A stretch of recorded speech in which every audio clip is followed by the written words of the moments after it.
On a parlé, plusieurs interlocuteurs l'ont souligné, de l'importance du mouvement de l'intercommunalité.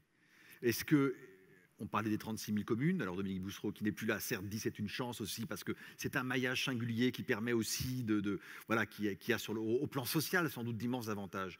Mais si on se projette dans l'avenir, est-ce qu'on peut imaginer, allez, soyons fous, une France à 1500, non plus à 35 000 ou à 36 000, mais à 1500 grandes intercommunalités? Moi, je crois que oui. Si on se projette dans 10 ans. Oui, je crois que oui, à condition que les choses se fassent maintenant sur la base du volontariat et pas à marche forcée.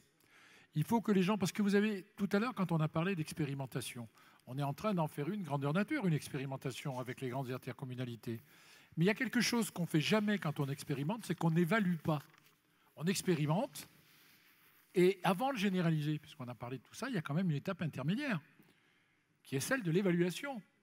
On peut le retrouver... Alors on a assez peu de culture de l'évaluation, je ne sais pas ce qu'on pense, on est fiers de moi, mais d'une manière générale en France, c'est pas quelque chose de très développé, ça. Oui, peut-être un peu plus maintenant, d'ailleurs. Hein, mais... Oui, mais c'est indispensable, parce que vous ne pouvez généraliser que ce qui est évalué d'une manière positive, enfin, me semble-t-il. Et indépendante. Et oui, voilà, et indépendant. Donc c'est quelque chose, ce à quoi il faut réfléchir. Les intercommunalités, elles ont vécu des bouleversements importants, elles l'ont vécu à marche forcée, puisque les dernières intercommunautés qui viennent de se constituer sur certains territoires qui ont été un peu plus réfractaires, au 1er janvier 2017, elles doivent être en état de marche et avec des compétences annoncées pour 2020 qui seront des compétences nouvelles et obligatoires. C'est-à-dire que là, on les a vraiment bousculées.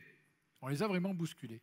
Et je crois qu'elles se rendront compte, parce que moi, c'est mon sentiment, j'étais un partisan sur mon territoire de grandes intercommunautés, justement pour essayer, non pas de compenser, mais je pensais qu'au niveau de la région, pour qu'on soit davantage regardé au niveau de la région, pour qu'on puisse monter des projets qui soient des projets structurants, parce que, après tout, c'est ça, les petits projets sont tous intéressants, mais ce qui est intéressant pour ramener de la population, et tout ça, c'est les projets qui structurent le territoire. Et elles s'apercevront, non pas plus elles seront grandes, mais plus elles rassembleront leurs forces, mieux elles réussiront. Donc je crois qu'il y aura là, après, des rassemblements... Là, il y a de la pédagogie à faire là-dessus, hein, parce que ça reste encore quelque chose... Oui, mais parce qu'on a tellement... De compliqué, de sensible, en tout cas. On a tellement bousculé les gens qu'ils ont fini par avoir la trouille avec ça. Et donc, il faut maintenant... Vous verrez, moi, je prends le pari, c'est comme les communes nouvelles, cette affaire-là. C'est parti. D'ailleurs, il y a des endroits du côté de Cherbourg ou autres, ils ont fait des choses... Alors eux, ils y sont allés carrément, ils ont foncé directement en faisant une grande commune nouvelle de tout un territoire. Mais les choses... Et puis, il y a des idées intéressantes à regarder là-dedans. Moi, je crois qu'on va vers des choses qui sont irréversibles à condition que les élus, maintenant... soient maîtres du calendrier. Oui, bien sûr, soient maîtres du calendrier. Sinon, je crois qu'à niveau, ils vont à nouveau rentrer leurs griffes et que les choses ne se feront pas. Donc, laissons-les imaginer et travailler. Et il faut... dans ce qui a été évoqué, évidemment. Tout à l'heure, j'allais vous dire d'une manière un petit peu ironique, rassurez-vous, je ne demande pas l'autonomie de la Creuse. Je ne demande pas l'autonomie de la Creuse. Mais non, mais attendez, parce que il y a le problème de la solidarité qui s'exerce, qui doit s'exercer. Une autonomie, pourquoi pas, c'est plutôt libre administration, mais je suis d'accord avec ça.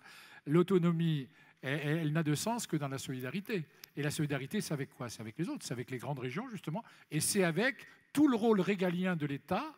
Droit à la santé, droit à l'éducation, un certain nombre de droits qui doivent être quand même préservés par l'État, me semble-t-il, et d'une manière, là, pour le compte, qui reste là où il est, si on veut que les gens sur les territoires soient traités de la même façon.